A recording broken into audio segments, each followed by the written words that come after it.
What's up, everyone, and welcome into the Dear Miss Fantasy Show with me, your host, Tara Roberts. This is the official mailbag show for Player Profiler. It is Wednesday, September 24th, and we are live taking your questions. And our main topic this week that we are going to talk about is trades. I'm going to go over some potential buy or sell candidates. So, jump into the chat, drop your comments. As always, live questions I will answer. And I've got a couple of mailbag questions too here. So let's go ahead and dive right in because I don't want to go too long. I think we're going to go about 30, 45 minutes. Not going to lie, guys, I'm feeling a little bit under the weather. We'll see how it goes. But we'll start off with news and injury notes. In terms of quarterbacks here, we have got Justin Fields, Jaden Daniels, and Brock Purdy that we need to pay attention to. Obviously, these are all guys that are extremely start worthy here. In running backs, we have ones that are clear outs here. Unfortunately, we had the loss of James Conner and Najee Harris. James Conner, the big loss there, upgrading Trey Benson significantly. I've seen a lot of trade questions around Trey Benson, actually. I didn't have him on my list to talk about here. But this is one of those situations where this is a running back that if you roster him, you did not draft him to be your RB1 or RB2. He's been sitting on your bench here. And it was looking like he could have fantasy relevancy as standalone value, kind of pushing into James Conner's workload. And he's looked good early thus far, participating not only just on early downs, but in pass volume as well. So when we look at it from that perspective, if you don't need him, a lot of times we look for these league winners. We want to roster these league winners, right? And then be able to have them. And you have your arsenal of running backs, and that's fantastic too. But if you're weak at another position, wide receiver, tight end, especially wide receiver with the injuries that we have going on here and massive underperformances, or maybe you're nervous about some of these guys who've been fluctuating like AJ Brown and Nico Collins and whatnot, and you feel like you need to jump and try and solidify an additional asset at wide receiver, then, perhaps trading off Trey Benson is not the worst thing in the world, right? Especially right now. Value should be super high as a perceived RB1. And you can wait for him to have a good game as well. But at the end of the day, we do know that the Cardinals offense is very balanced. It's a very balanced attack. They want to remain balanced. If anything, slightly run heavy. They don't do a ton of pass volume. They ask Kyler to be efficient. He does it well. There's goal line opportunities. Kyler checks down perfectly fine. So it's a good opportunity here for Benson for sure. Then Najee Harris obviously opens up the door wide open for Marion Hampton. We had that fantastic game from him after the loss of Najee, which I hate, man. I say this all the time, but my least favorite injuries are running backs, specifically getting Achilles injuries. It breaks my heart for them, especially when you look at a guy like Najee. He didn't get that second big contract, right? So, it's not like a Josh Jacobs, right? Josh Jacobs transitioned over to the Packers, got a big second contract there. So you just hate it because, I don't know, soapbox. They're used up in their early career on their rookie contracts there, and it's not right. I don't like it. Poor Najee. Tyrone Tracy Jr. Out with a dislocated shoulder a few weeks. When we're looking at him, that opens up the backfield wide open for Cam Scadaboo, who kind of pushed him out the way anyway. Was ascending. They were saying he was getting more touches, and he's been performing extremely well. Highly impressed. I'm not going to lie. I won't BS you. I was skeptical, right? Because we know he's a hard-nosed runner, and that's cool. But I was skeptical of what he can contribute on from a receiving perspective, because when I like running backs, right, unless your name is Derrick Henry, I need you to catch passes. So that's what I prefer. I love the PPR cheat code. Primarily play PPR, right?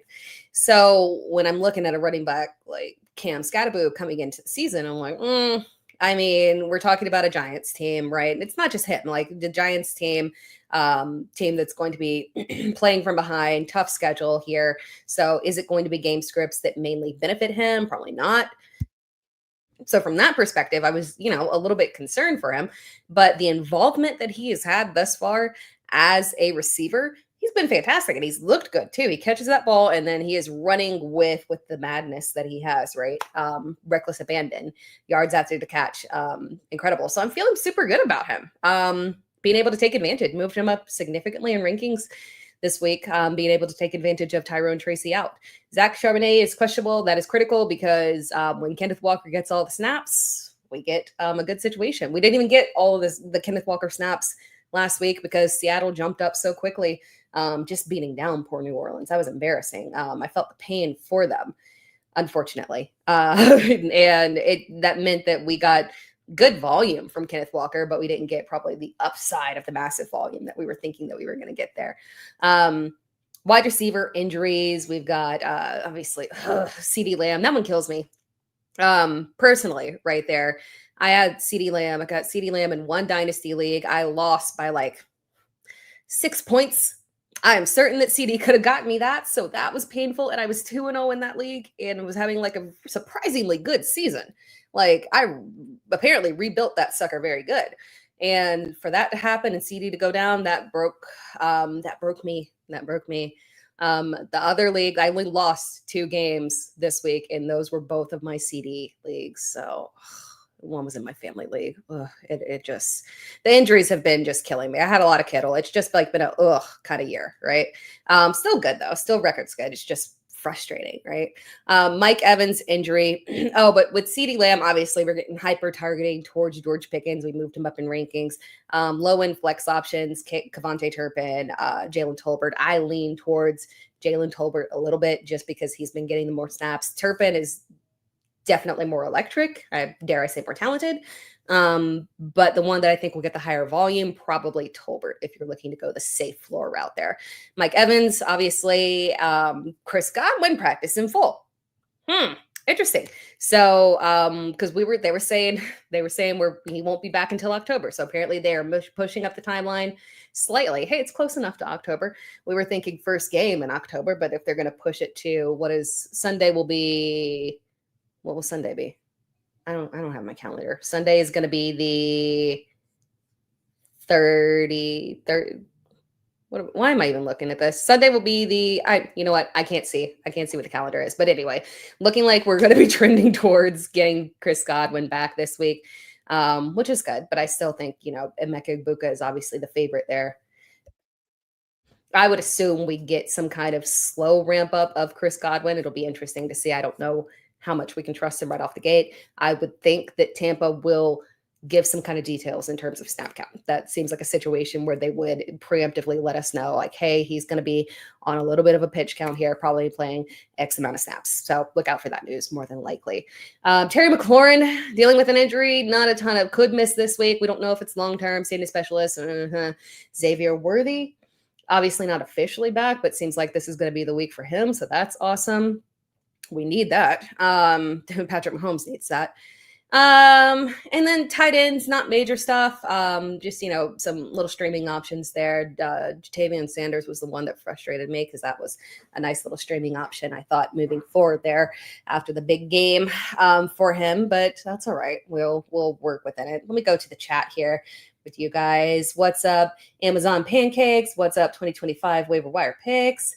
I'll get to the questions in a second, but I'll just shout everybody out. What's up, Jeff Rogers, Corey Wilkes, Jerry Nelson, Elia Fumona, Joey Wright. Hi, Joey. Joey's a great person. Alec 122, JML Sports, Megan. Hi, Megan. Sunday is 9/28. Thank you. We're officially not in. We'd have thought if I said today was the 24th, you would have thought I could have done that math right off the bat. But yeah, it's been a while. It's been a while since we've been in school. It's been a while since I've done math. Let's answer some questions in the chat and then we'll go to the trade stuff. Jeff Rogers, flex Jordan Mason or Scattaboo full PP. Man, that's rough. And your starters are CMC and Cook. It's tough to choose between the two, honestly. I do lean towards Jordan Mason. That's the one I rank higher, but you hate to say either one of them, but you're stacked there at running back. So Mason is the one that I would flex there. Corey Wilkes trading.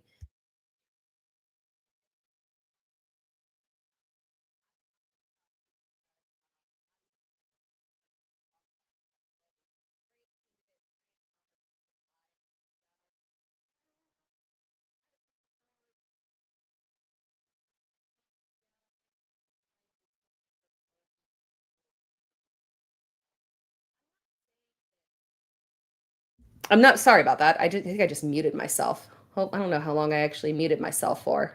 Dang it. I'm sorry, guys. Um, I will go back and read the question that I answered just in case, because I don't know how long I was muted. Jeff Rogers, flex Jordan Mason or Cam Scattaboo, full PPR, starters or CMC, and James Cook on that one. It's Jordan Mason for me. Love them both for sure. But I still lean towards Mason because we do like the matchup here.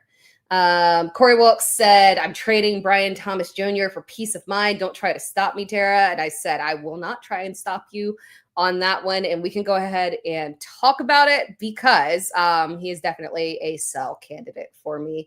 And again, peace of mind is always worth it on trading guys like that. But with Brian Thomas Jr., my concern here is that one, I didn't like that we got this dip in volume last week. We had at least been getting volume with him. And to go down to 2 receptions on 6 targets, that's just ugly and not going to cut it.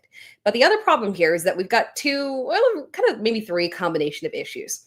Problem number 1 is Trevor Lawrence inaccuracy, right? He's not seemingly adapting to the system very well. And we know it's a good system. I believe in any system that ultimately stems from Sean McVay. But to see him not picking up this quickly, I'm getting a little bit worried. And maybe it will take some time because he has been through some trauma. But I am concerned overall for him. But the problem number 2 is that this is not all Trevor's fault. This is not just a lack of connection between the two, right? And I will say this is that while the better connection and the massive amount of success that he had last season was with Mac Jones, from that perspective, we didn't see terrible connection from Trevor Lawrence and Brian Thomas Jr. last year. In the first 9 games that Trevor played before he got injured, Brian Thomas Jr. had 5 touchdowns. He had boom games. There were some where he was, disappeared, but there were sprinkled in very frequently solid games for him. So this lack of connection doesn't make a lot of sense to me. And then you throw in the fact that, again, it's not just Trevor. A lot of this is Brian Thomas Jr. just looking flat out bad all by himself. He has the lowest passer grade from PFF of any of the Jags pass catchers. That's not on Trevor. That's on you, Brian Thomas Jr. He has the most snaps or most drops of anyone on the team. So I'm just concerned that he's out of whack here. He doesn't look like himself. So when you combine that, and the thing that does look good about the offense is the running backs. Travis Etienne and Bashal Tutin both look excellent. So when you got this excellent 1-2 punch here, I don't know. I kind of get worried that they might start to pivot a little bit and we're going to see more checkdowns or something because Trevor is throwing for volume. It's just that half the volume is not really connecting and Brian Thomas Jr. is just struggling overall. So yeah, it can turn around, but overall, we've got a lot of concerns about where this is heading here. Getting back to these questions here that was a good one. From Amazon Pancakes, what can I expect to get in trade for Trey Benson? I'm looking for a wide receiver, drafted Bucky, Hampton, Henderson, Mason, Benson. Okay. Yeah. Your guys are working out. We got Hampton. You're solid with Bucky. We've got Hampton now. Henderson could be on the rise here. You've got Mason and Benson and 10 team. Yeah. It's time to sell some of those guys off there. So when we're looking at Benson, what you could look to trade for there, I think right now, targeting kind of like not a low end wide receiver 2, but somewhere between a low end to a mid tier wide receiver 2. Like maybe right now we've got this depressed value for Zay Flowers. You could target someone like that. A Tyreek Hill, who did come on last week. It is a little bit riskier, obviously, but he's looked fine, and we've seen volume turn around in a good way for Miami. So maybe you can go that direction because that's also someone who can technically put up those wide receiver 1 numbers if this offense gets turned around and continues in a more positive direction for Miami. So yeah, I think you can get good value out of him because he's a locked in RB1 for the remainder of the season, and he does not have any competition in a offense that wants to be run heavy. And I think that's the right one to try and shop around. From 2025, waiver wire picks, picked up Jackson Dart this week, have Malik Neighbors. Should I put Jackson Dart in my starting lineup this week? Other quarterback is hurts. No. And I love good stack, right? Because I play DFS and stacks are the most important thing in the world to us. But no, I don't think forcing it is necessary.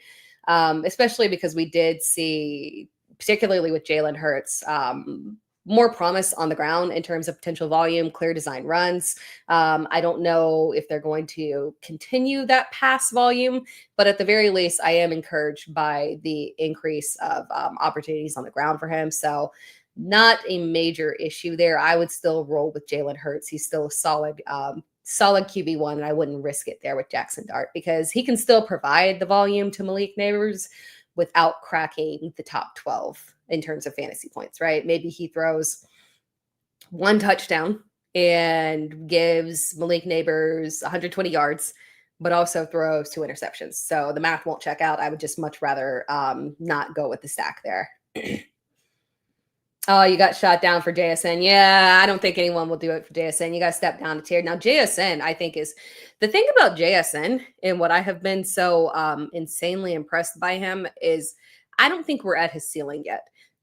These are not ceiling games to me that we've been seeing. I think there's another level that he can reach, because they haven't exactly been massive pass volume games there for Sam Darnold. So I think in Seattle's offense is operating very efficient.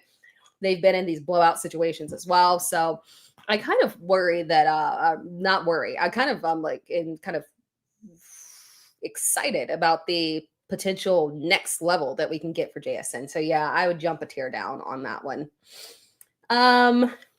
Let's see here. Joey Wright. And again, I can't remember if I said, because I was saying hello to everyone in the chat, but I can't remember if I actually muted myself during that time period. But hey, Jerry, and hey, Elia, welcome. From Joey Wright. Hi, Joey. I'm going to throw you my tough QB decision of the week, Herbert or Caleb Williams. Yeah, I want to not lie to you off the top of my head. I want to say that it's Herbert that okay, yeah. I have Herbert higher. I don't know how much it helps you because they're back to back. So, but I'm leaning Herbert on that one. The volume for Williams has been crazy.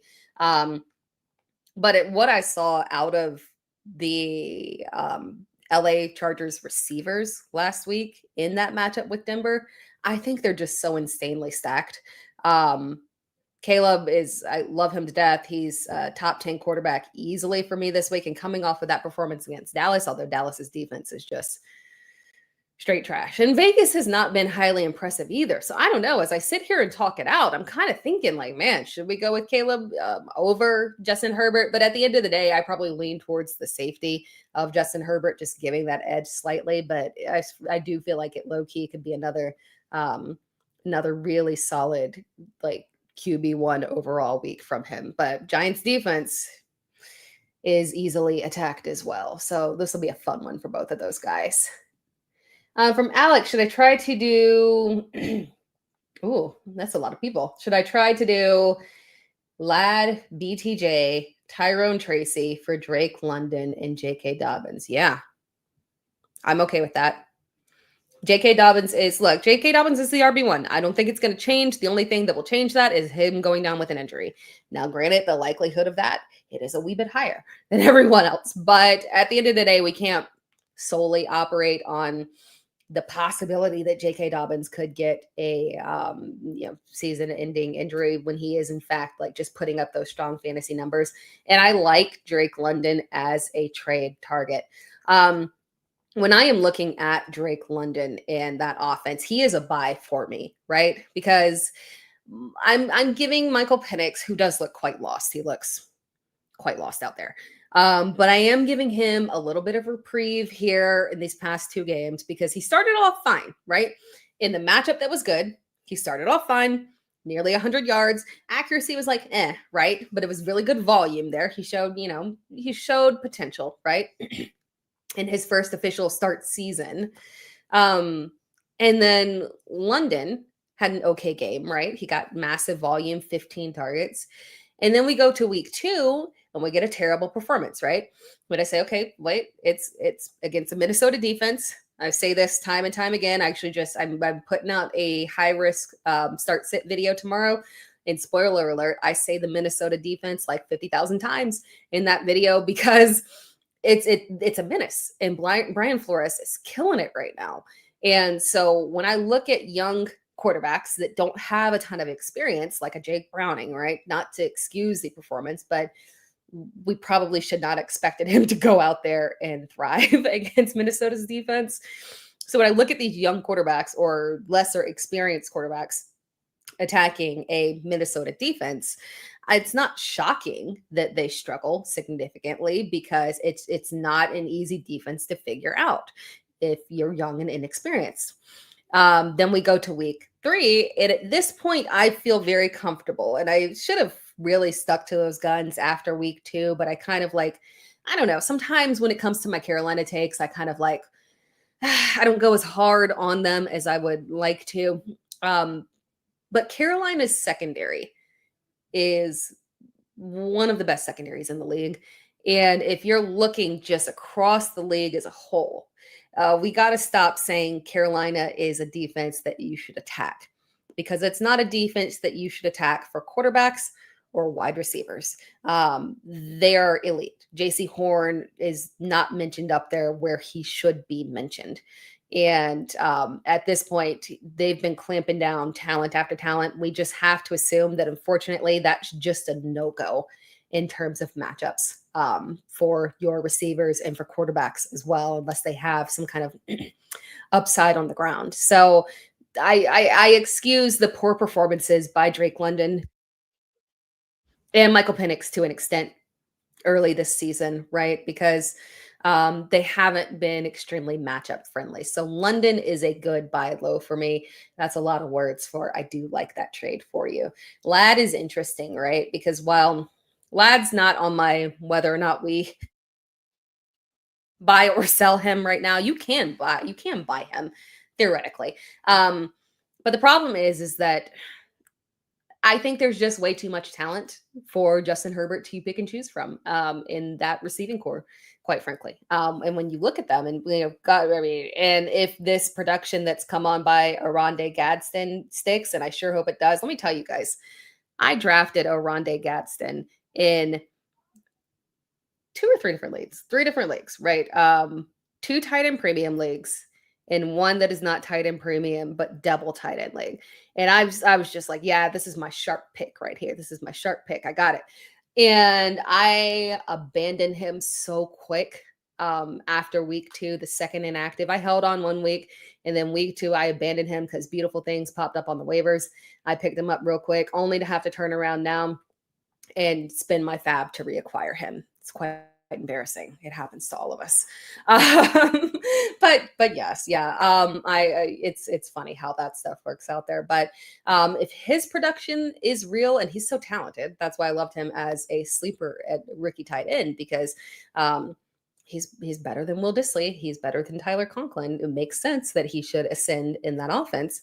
And when we look at that offense and just the way that Quentin Johnston, we have to give him credit for the development that he has made. If nothing, the man has proven he is clearly coachable and has solved so many of the issues that we were rightfully so calling out when he was a prospect and in his first year. They've done an excellent job with him. And then Keenan Allen is Keenan Allen. I mean, my God, there's so much going on there. I'm not shocked that Ladd's upside is unfortunately limited there. We're going to move on to some other questions. But before we do that, and while it's on my mind, because I low-key always forget this and I'm not supposed to, we are going to take a little break here, for just 30 seconds to hear a word from our sponsors, because they're super important. And then I'll be right back with you. Right after this super quick message. Hey, what if I told you there was a Dynasty app where you could get player lifetime values, evaluate trades, including draft picks out to 2028, compare the advanced metrics of 2 players, look up the sentiment, buy, sell, hold on players? Well, there is a mobile app that has all of that and more called the Dynasty Dominator, and it's $5 in the App Store on Google Play. This is my gift to you, the most affordable Dynasty League Domination app available today. And if you already have it, the 2025 class is ready to download. Let's go. There we go. And also, if you are doing any other packages like the Player Profiler All-In package, you can get $25 off with the promo code TERA, just TERA. It's super simple, right? And you can get $25 off. Also, on the Player Profiler on a Fast Draft app, you can get 100% deposit match up to $25 with my code as well. There you go. All right. Let's go back here to the questions we had from JML Sports. Trying to trade Ricky Pearsall for Rice, half PPR. I'm okay with that.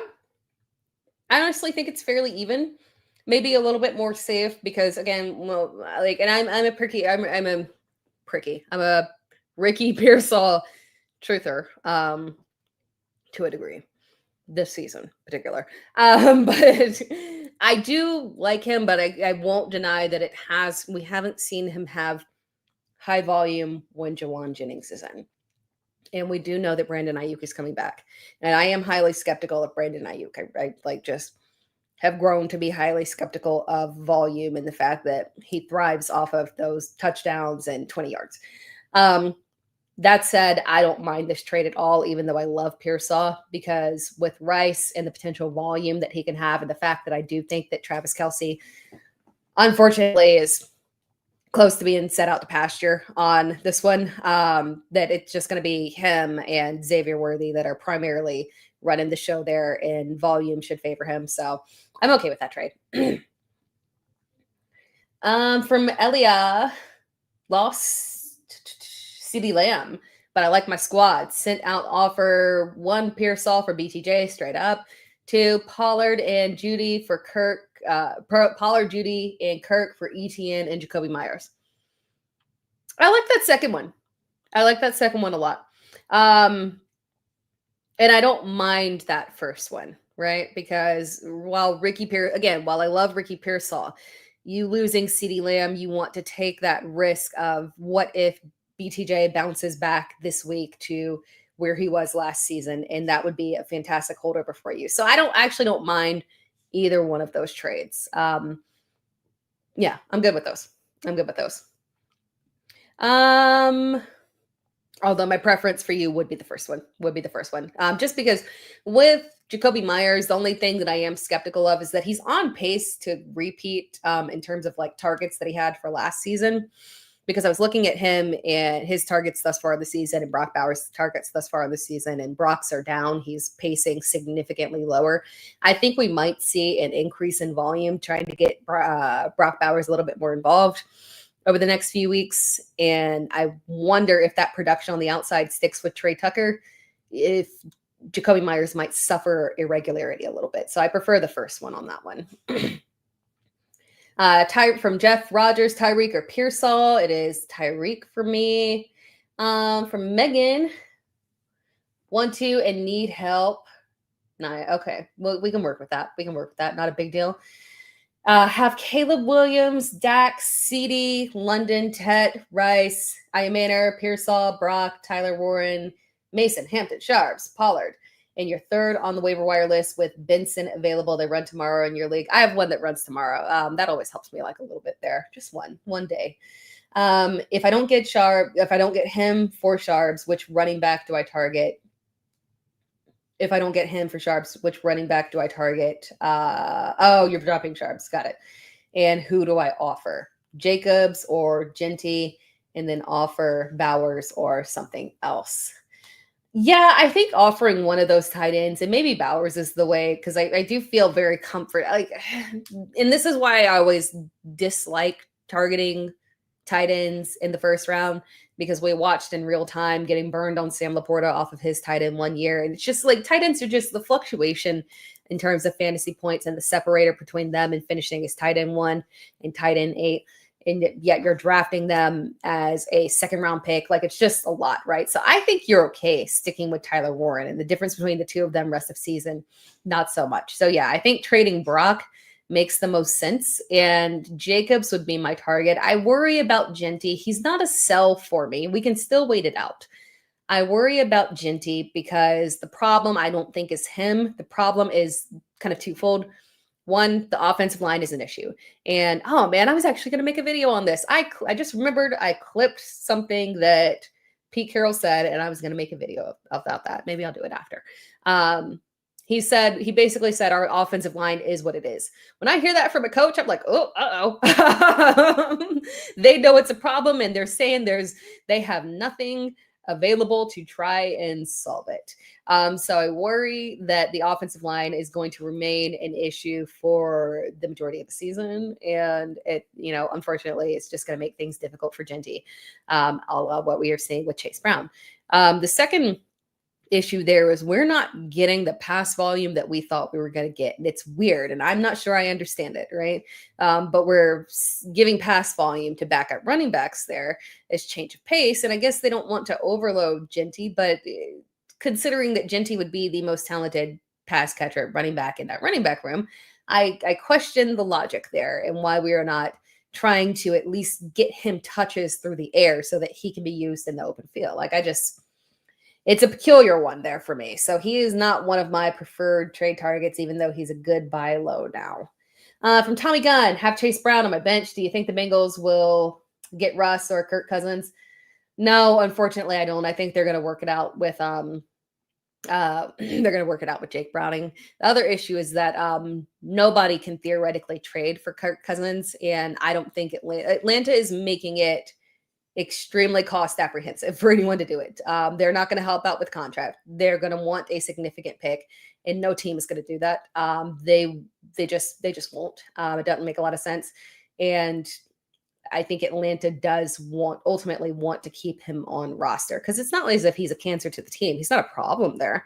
They got to pay it regardless. So if they can't offload the contract on somebody else and nobody's going to do that, it is what it is. And then we've seen that the Giants seem very unwilling to trade their quarterbacks as well. My perfect world is that Jameis Winston gets traded somewhere, but they're holding him hostage. Can you guys imagine Jameis Winston and Jamar Chase and T. Higgins? It would essentially be Tampa Bay. It would be him on Tampa Bay. But better because the defense would be so terrible. He'd be out there chucking it at twice the rate. So, I mean, we're missing opportunities here, and the Giants are truly holding us back.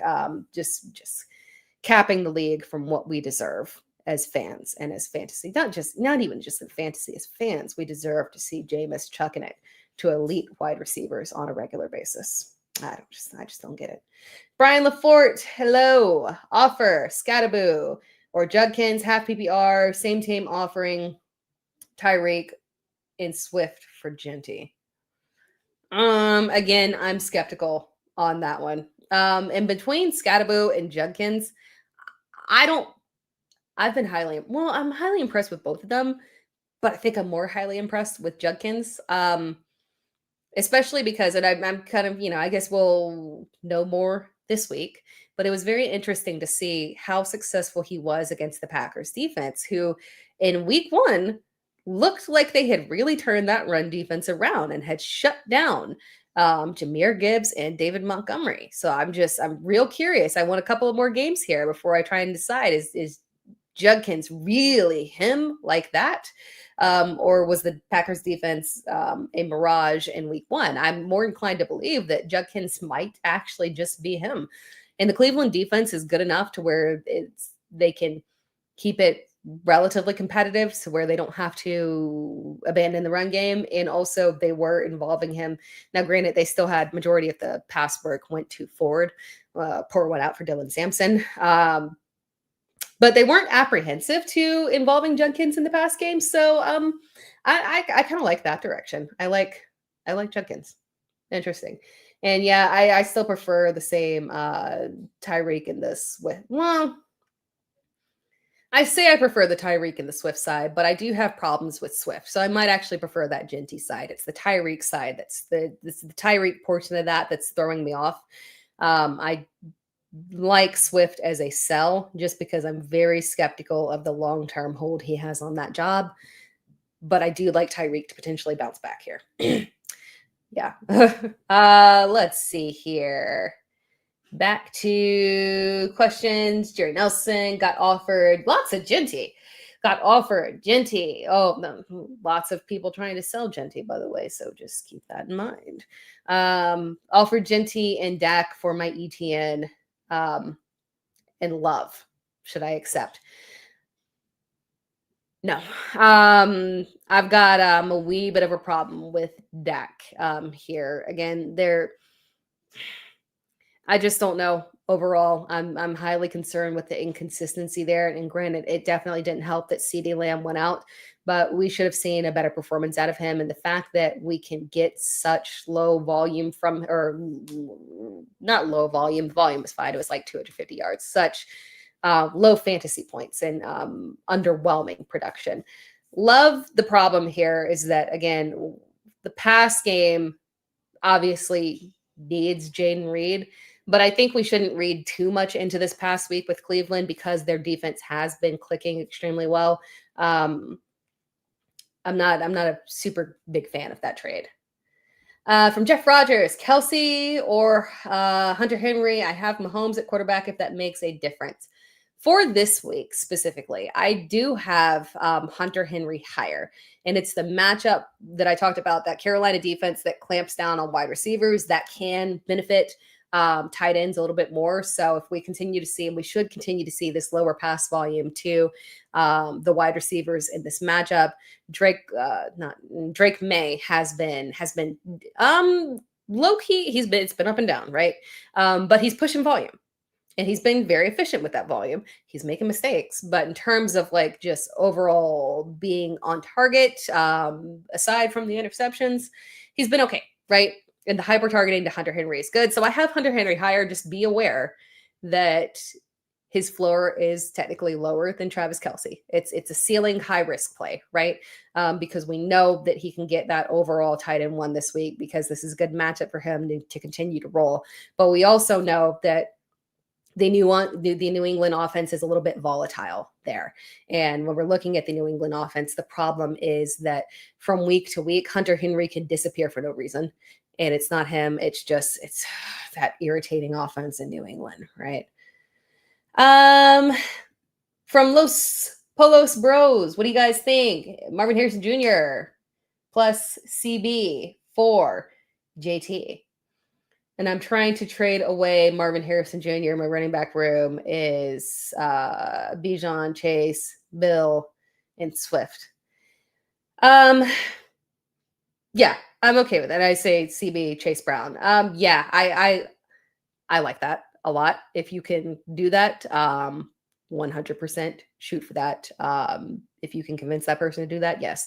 I've tried to defend Marvin Harrison Jr. Last week was frustrating when you're sitting there missing wide open. I had him for an anytime touchdown, and to watch him sit there miss a wide open ball straight through his hands, deep ball, it's not Kyler. It's not Kyler. I'm sorry. We got to stop blaming. Kyler's fine. He's looked efficient. He's dealing.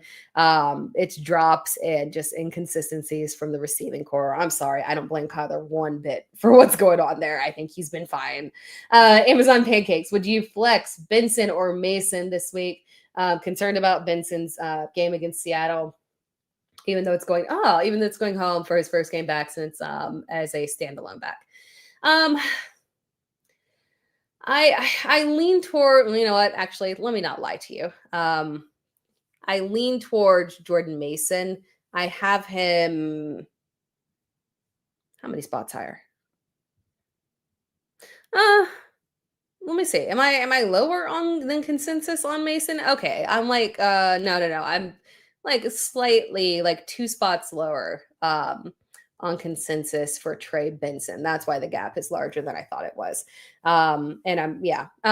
Mason is a low end RB1. Pittsburgh is a excellent matchup overall. The defense has been struggling, so I expect the game to flow very well. Maybe a little bit more pass volume for sure from Carson Wentz, but still goal line opportunities for him. So I like Mason better this week. Yeah, Elliot still betting on this Jacksonville offense to put up some points when game scripts tilt. I hope so. Although their defense looks adequate. Their defense looks adequate. So I don't know. It's improved on last year, and it really wasn't that awful last year. They just had like a few holes where they needed to plug, but hopefully we can get some more volume there. Or there's volume, just more successful volume. Arizona versus Seattle is going to be fun for sure. We got from Steel Bill, who dat comment. Yeah, you're popping back and forth to check his trade status. I like this question here from Steel Bill. How do you see upside for Torrey Horton? So with Torrey Horton, it's interesting because I was thinking about him compared to a Trey Tucker. And actually, that was a mailbag question. Let's knock that out. We had a mailbag question that coincides with this because it involves Horton. The mailbag question from Rhino, Rocky Mountain Jets, or Rocky Mountain Rejects. Who would you rather have, Trey Tucker or Torrey Horton on waivers? Short term, Tucker. Long term, Torrey Horton. Reason for that being is that I do really think he has upside within the Seattle offense, which is functioning a lot better than I thought. Because their offensive line was a major red flag heading into the season. And it wasn't just me. I wasn't just making stuff up in the air. When you look across offensive line rankings, PFF and everything, consistently ranking Seattle towards the bottom there. So the concern was, what happens if Sam Darnold can't stay upright? But he's doing fine, right? And he hasn't had to push extremely high volume because the defense has been adequate and they've been, like last week, being able to jump up early on New Orleans. Why I like Horton's potential upside this season is because we saw the regression. We've seen the regression year after year for Cooper Kupp. And when we're looking at Cooper Kupp, and let me actually pull that up. And why I've had problems with Cooper Kupp. His overall wide receiver 1 season was back in 2021. After that, he played half the season, 9 games, finished as in he was sharp to begin, right? But only played 9 games, finished as the overall wide receiver 23. So we thought we were getting a bounce back season. Then we come around 2023, finished as wide receiver 40. 2024, wide receiver 38. In both of those seasons, he only played 12 games. It's been since 2021, that wide receiver 1 season, that we have seen him play a full season and had significant upside. I do believe that we kind of forget that he's old. He's 32. And I believe he might be towards the end here of that career.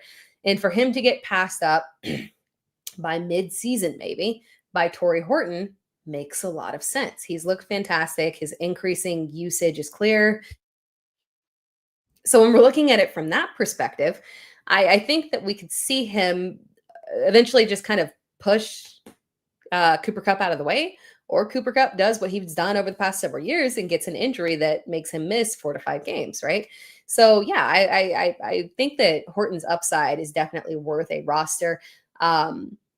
Skeptical of putting him into a starting lineup in the majority of leagues right now, just because I think that, production will be a little bit more volatile. That game was a blowout, but very, very encouraging, very, very encouraging production early here.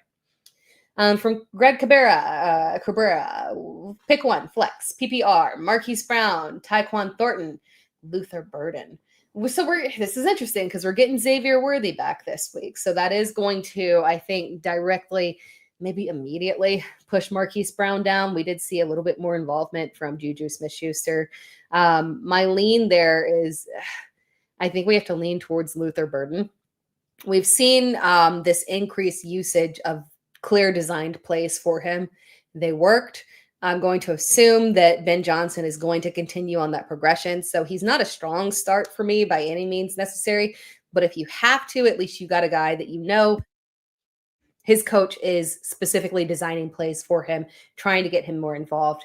And we have seen this reduced role of DJ Moore. So take that for what you will. I lean that direction on there for sure. Let's see here. Nice comments in the chat.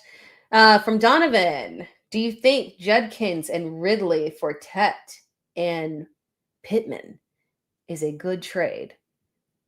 My only hesitation on that is that I do think we could be in line for a strong season from Judkins, but Ridley is a rough factor for me, right? So almost kind of a non-factor in that trade in terms of his value being clearly below both Tet and Pittman, right? So if I'm looking at that and Ridley is kind of the minimized asset, then you're trading Judkins for McMillan and Pittman. That's a good trade for me. You get rid of the issue of Ridley, who has been a thorn in your side in terms of being somebody that just at this point you can't rely on in a starting lineup. I would not start him at this point. It's rough, right? Ted, I will start, even though it's been shaky, right? Targets are there. Production has been a little bit shaky there, but I know he has upside and I know he's the wide receiver one. Pittman, I love. Pittman is a 100% a buy for me, especially a good buy low, right? I'm believing in the Daniel Jones play here and the stability that he has brought to this offense. It's clicking on all cylinders. They're leaning heavily and relying like very strongly on sorry, I'm getting distracted by DMs. I realize that I think Survivor is going on now and a group chat is, I think, going off and I'm not watching. So let me turn my phone over. I recorded it so I can go watch it later and catch up once we're done with the stream. But I'm a Survivor fan. I'm a big Survivor fan. Maybe one day I'll go on Survivor. For the record, if I ever go on Survivor, I'm 100% winning. Like that would be like a very sneaky, strong Survivor competitor there. So just for the record, save this and clip this for when I go on 1 year and win. But I hate bugs. That's the only thing holding me back. And I love being here and streaming. I don't know if I could be away for that long from you guys and my kids. But back to the question here. Pittman is that's like ADD brain. Pittman is an excellent trade target for me because I'm buying into this offense as a whole is finally being what Shane Steichen has envisioned. And on top of that, just the perceived value of Pittman is so low at this point because he's further along in his career. And he's my Terry McLaurin, right? Who has never had a good quarterback, right? So why can this not be his Terry McLaurin year that Terry had last year when he finally gets a good quarterback and produces those wide receiver one numbers that we know that he could have if he had somebody that was clicking with him? Now, Daniel Jones being the one to do that does seem rather unfathomable. But at the end of the day, the talent is there for Pittman. He is the wide receiver one of this team. And the production that he has had in both of his games outside of the one with Denver, and I can excuse that matchup, has been excellent. So with that said, and they didn't have to target Pittman in that matchup because JT was so solid on the ground and because Daniel Jones was able to target the other assets in the receiving core and Tyler Warren as well. And Josh Downs, that was his big day, but biggish day. But I love Pittman as a good buy low right now. I'm just 100% on that one. Yeah, Vikings are in Ireland. All defense and run. I still don't mind Jordan Addison this week.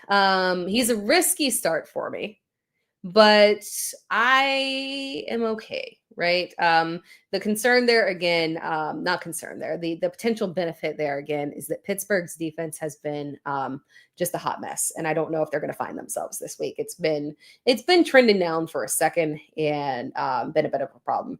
Top streaming defenses from Amazon Pancakes when it comes to defenses and streaming options this week.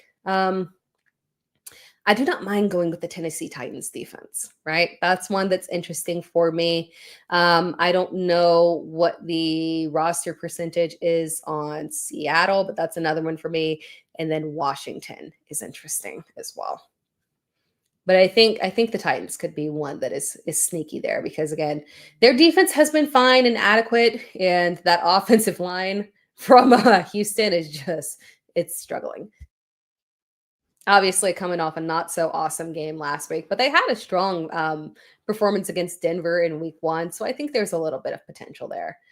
Dylan, Debo for Chase Brown. No, I'm high key concerned about Chase Brown. That's the one of all the between Jamar Chase and T Higgins and Chase Brown, the one that I'm concerned about the most for is unfortunately Chase Brown. The run blocking is just trash. We have not seen him excel on the ground. I don't think it's him. I'm not blaming him. And if the receptions aren't there, and we're not seeing a lot of checkdowns yet thus far, which is weird because obviously they've been playing from behind. My concern is there's not enough on the ground there for him. And if the receptions aren't going to be there, I think we're set for a sad floor and a low ceiling, unfortunately. From Johnny D, desperate, need some help. Went 0 QB strategy and I'm 0-3 with great depth. My studs have been duds. Oh no, my RB2s, Hall, Pollard, Benson, Montgomery, and then Thomas and London are non-factors. You just got bit by bad luck here, unfortunately. With your running back situation is going to turn around. I think Pollard has better days. So I think both Hall and Pollard have better days ahead of them. The thing about Hall that I at least feel somewhat encouraged about is the fact that one, I don't think that Braylon Allen is a threat to him. I like Braylon Allen, and I like Braylon Allen heading into the season a lot. But thus far, it does seem like we're not going to get the takeover that people were thinking that we were going to have, right? So I think you can stick it out there with better days. And maybe you take Benson, who should in theory be your anchor RB1, but maybe you take Benson or maybe Montgomery. You can get a little bit of value out of him. But maybe you dangle Benson for a strong wide receiver target and start aiming high, right? And just send out as many offers as you can and keep trying to hit a actual wide receiver one. And that can maybe save things for you. For sure. I could see even a Pollard going for like a Pittman. So maybe that Pittman suggestion that I was talking about, maybe that's a route for you of buying a low wide receiver. But yeah, I you've got good pieces here.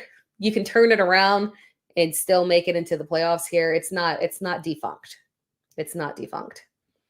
Yeah, you were saying your only standouts have been Irving, Lamb, and McMillan. Ugh, painful. Yeah. I think it'll turn around though, for sure.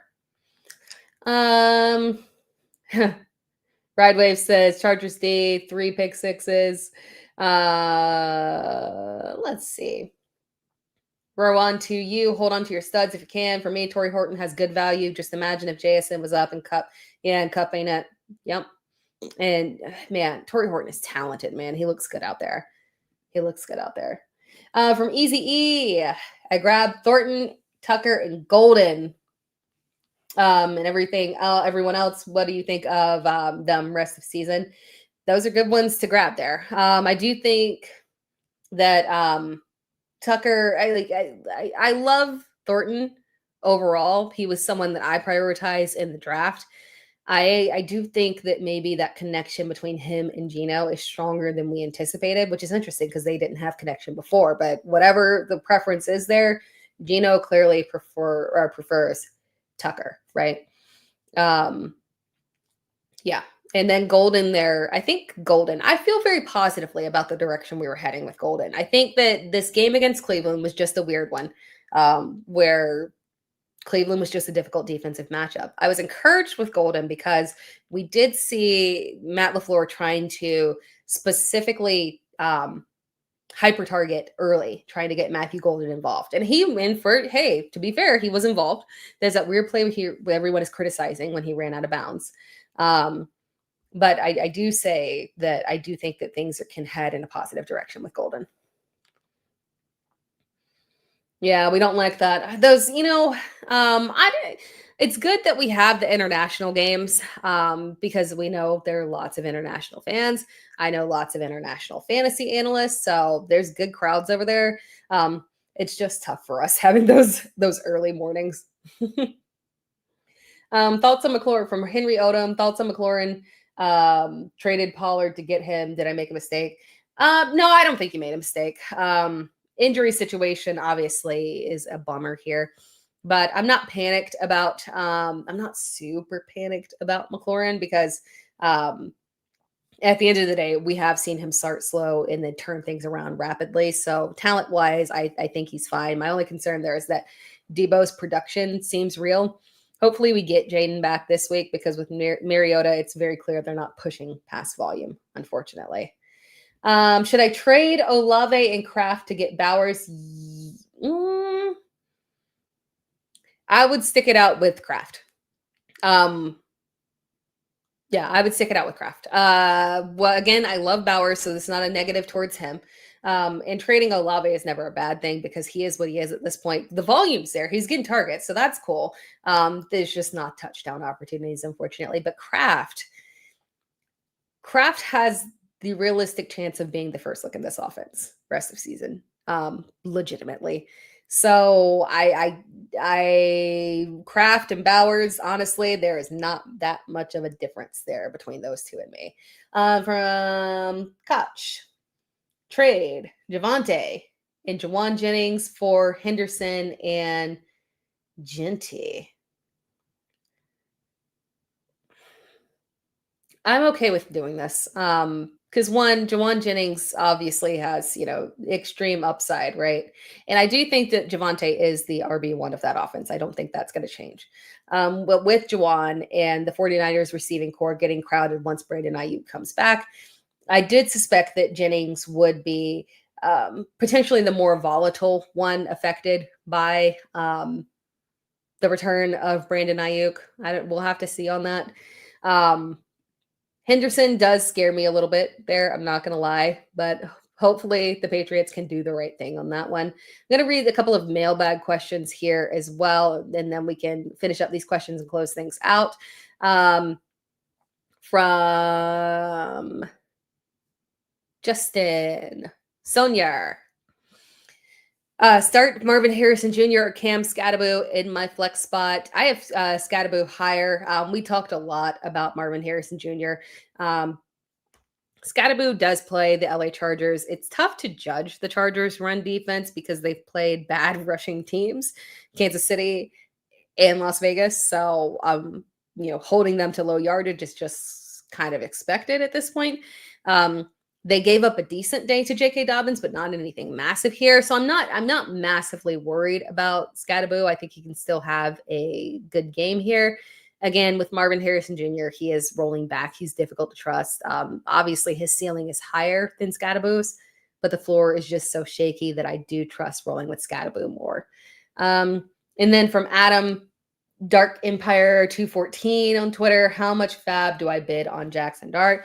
It depends on Superflex or 1QB leagues. In a 1QB league, I'm not spending significantly on it, especially on a week like this where there's guys on waivers where you might be having people bid significantly at other positions. I don't think you have to spend a lot to get Jackson Dart.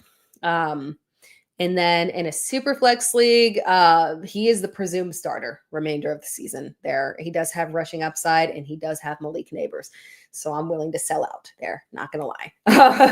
Yeah. If he is on waivers. Because I don't know which one that was. But yeah, jumping back to the questions here.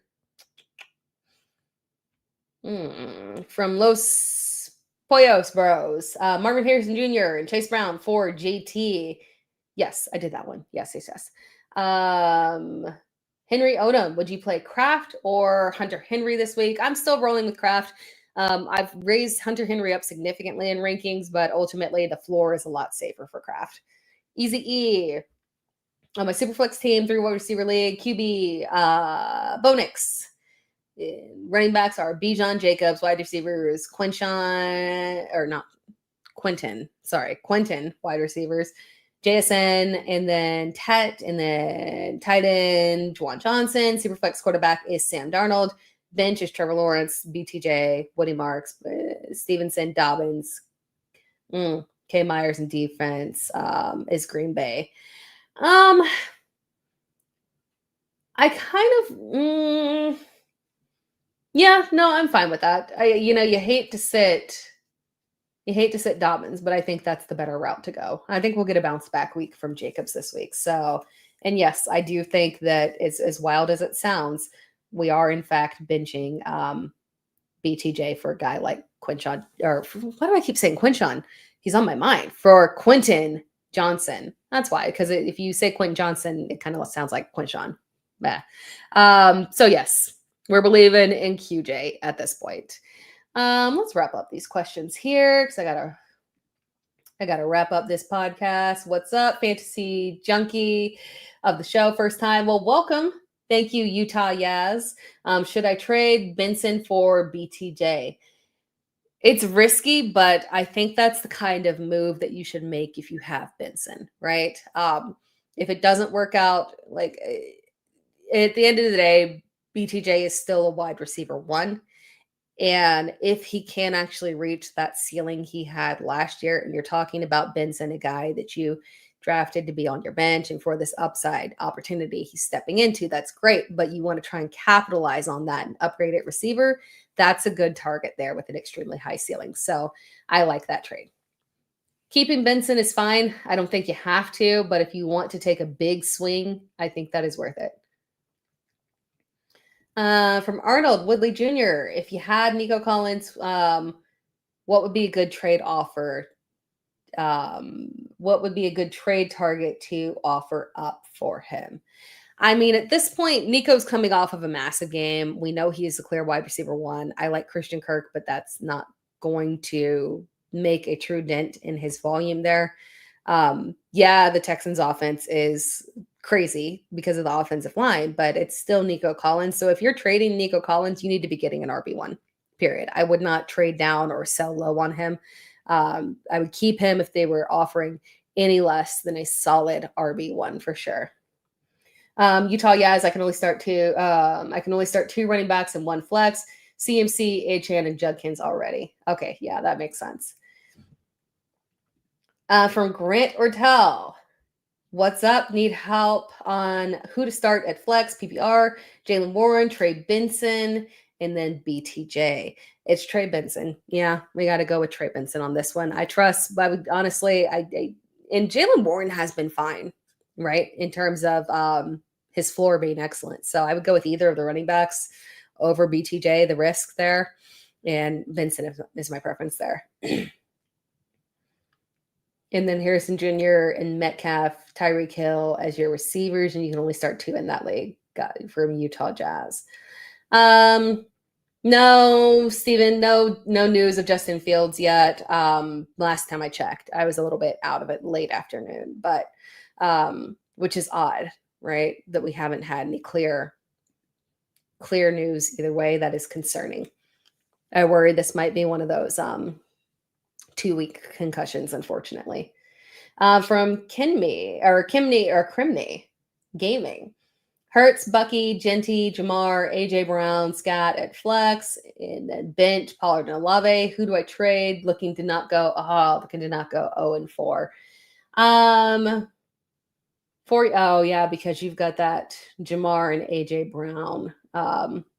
Unfortunately, yeah, I would trade.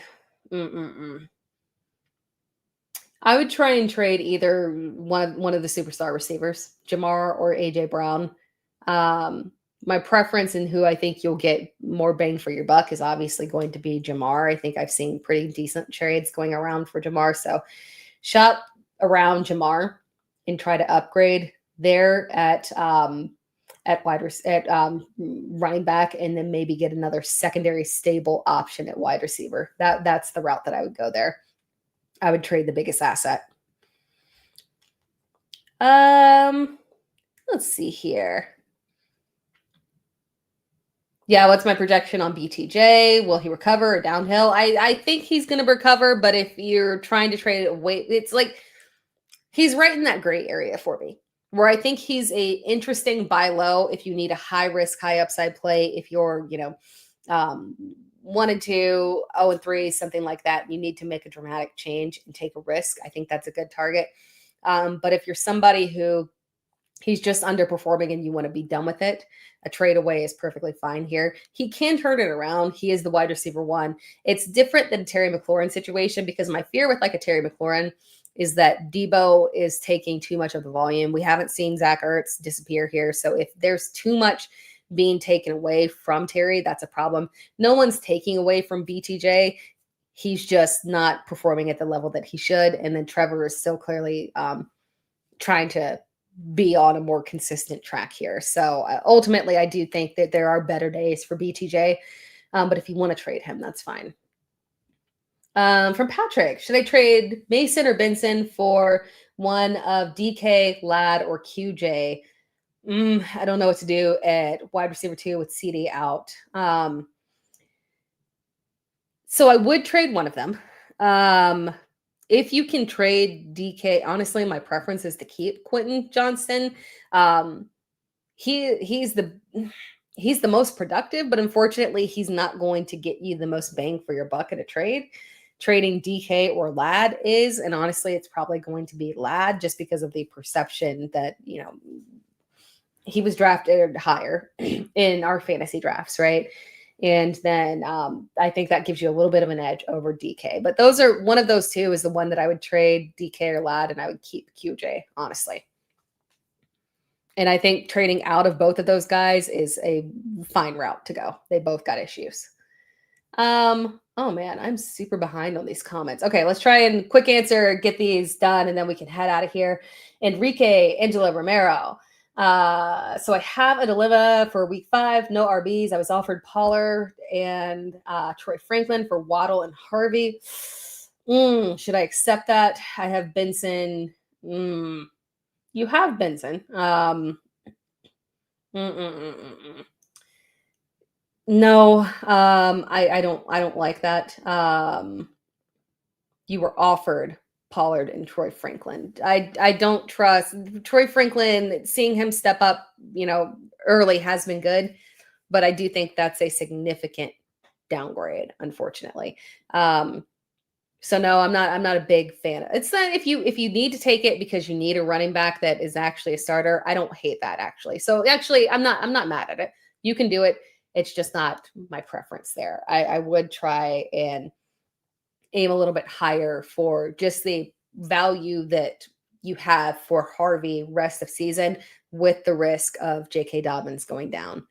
And then Waddle is just, he's a low end wide receiver too. So, and they did turn things around there for a little bit in Miami. So I kind of lean that way. Ellie's name is Taylor made my team. I like that.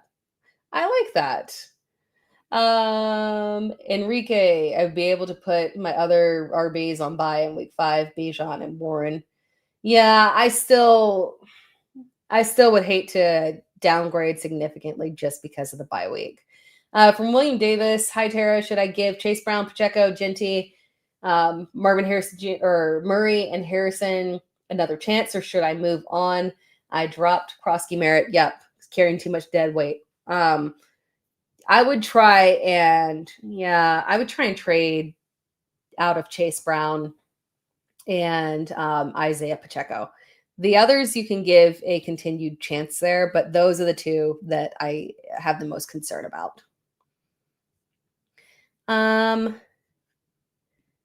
Yeah, Easy E benching BTJ. We'll be starting oh my God, why do I keep saying that? Quentin Johnston until things change. I think that's the proper move there. For Miggy, who do I start between Chase, McMillan, Sutton, or McConkey? Which 3?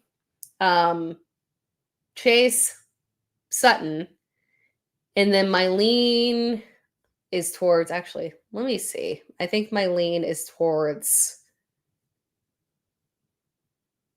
McConkey. Yeah. So McMillan is the one that I would sit from that grouping. JML Sports, any moves to be made? 12-team league. Caleb, Hampton, Achan, Javante, Harvey, JSN, London, Igbuka, Freaky Ricky. If trade didn't happen, Worthy, Kincaid, and then Ferguson. Yeah, you got a lot. I would try to. I would trade one of those running backs, man. I would. You're 3 deep or you're 4 deep there, easy. 3 deep there, easy with starters. Harvey does have long-term upside there. You're solid at wide receiver. I don't think you have to make any moves. If anything, maybe look to trade a running back to maybe upgrade on London. But honestly, I don't think you have to make any moves at all. Is Matthew Golden going to go off this week? Increased volume. I will not call it go off. Low end flex option. Dropped Woody Marks and picked up Lions defense because, that was a solid move there. Jose Rodriguez, need 2 RBs, 2 wide receivers, 1 flex. Neighbors, Golden, London, McMillan, Gibbs, Achan, Mason, Bucky, Brees, QB, May, or Jones. I would go with Jones over May at quarterback. I'm mildly worried about Drake May this week, just like a teeny tiny bit, because again, the matchup with Carolina is not ideal. And then 2 wide receivers, 2 flex. I mean, we are going to continue forward with Neighbors, and I do like London for a little bit of a bounce back here, so I go that direction. And then your 2 running backs would be both Gibbs and Achan, and then for flex, I would do one of the running backs, and my preference there between Bucky and Mason is Mason. Yeah, I lean towards Mason on that one. From Balloons, do I trade Achan and Kelsey for Warren and Bowers? I don't know if I like Jalen Warren. Sorry, I thought you were going double tight end with Tyler Warren there. Yeah, I'm fine with that. Warren has been solid.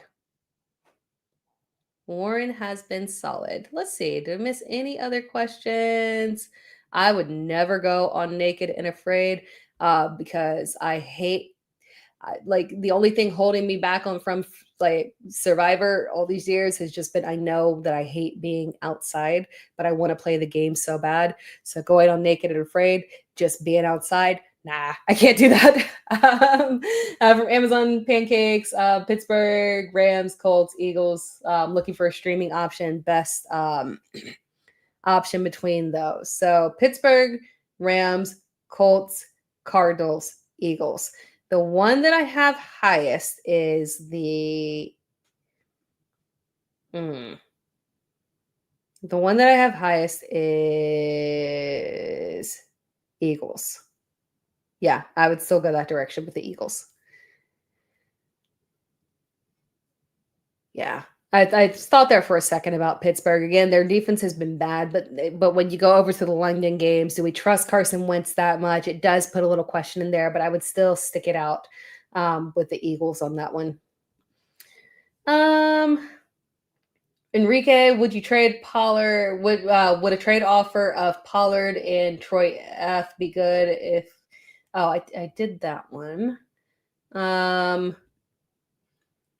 Any good? And from Brian Lafort, any thoughts on who I could get for Hunter Henry? Standard 14 league, 4 bench spots, got Nico, DeVonta Adams, CMC, Pollard. Honestly, no, off the top of my head with Hunter Henry, I have not had any trade thoughts around Hunter Henry, seen any potential trade offers around Hunter Henry. So any answer I would give would just be right off the dome. But trading him off of this game, I think maybe you could invest and look to someone that obviously is lacking a tight end and maybe try and target somebody who has one of those backup running backs. Because I don't know that Hunter Henry is someone that we trust to that level that we could get an actual starting running back, but maybe you go around and search for one of those high-end backup running backs and see if you can flip that and work it out that way. I would far prefer to have a high-end backup running back than Hunter Henry. I think that's valid. Oh, I'm sorry. I missed your question, Ink. I'm sorry. My apologies on that one. 0-3, trade away Lad for Benson. Yes. Yeah, I don't have to read the rest of that. I'm 100% okay with that. Would you start Scattaboo or Pollard? Scattaboo. BTJ hurt. He did pop up, although I don't take stock into Wednesday injury reports because those are often days where if you're just a little sore from something or something's like slightly bothering you, you can pop up and get put onto the injury report. So I don't take super stock until someone logs a DNP for Thursday. Let's see what else here. Traded Jamar for JSN. That's a big win for you. I love that. I think a lot of positive things around the corner for him. Drop Iron Manor for Jennings or Kirk. So like Jawan Jennings. Yeah. For Kirk, no, I still lean towards Iron Manor, but for Jawan Jennings, yes.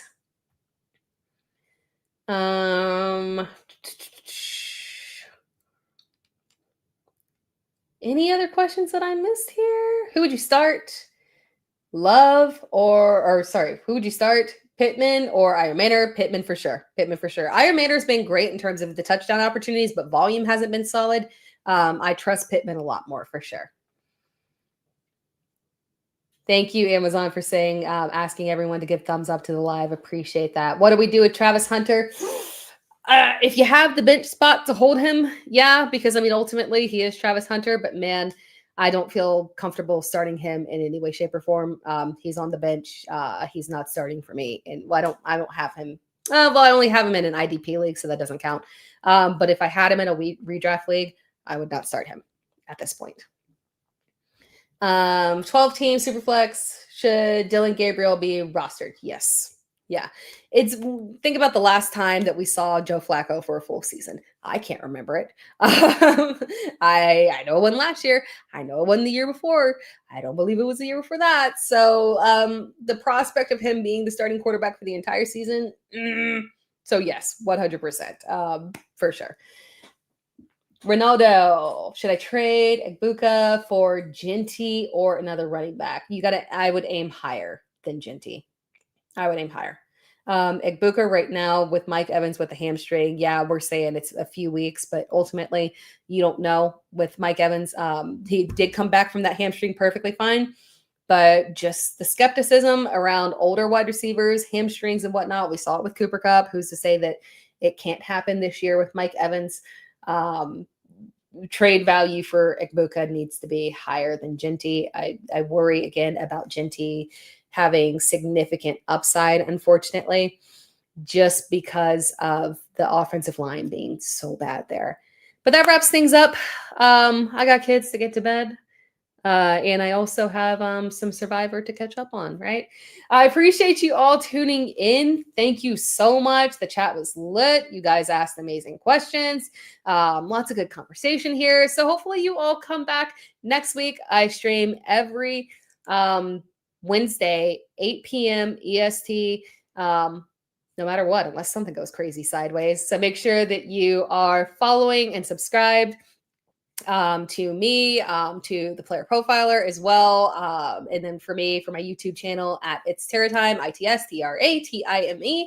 And again, it is a podcast, the Dear Miss Fantasy podcast, as my lovely banner says.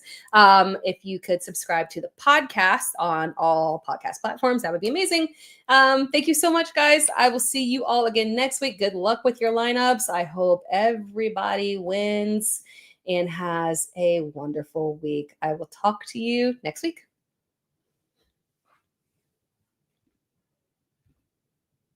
Hey, I want to thank you for being part of this broadcast. If you have any thoughts on it, leave a comment. If you enjoyed it, make sure you leave a like. And if you want to see more shows on the Player Profiler channel, subscribe to it. That's how we know you want more.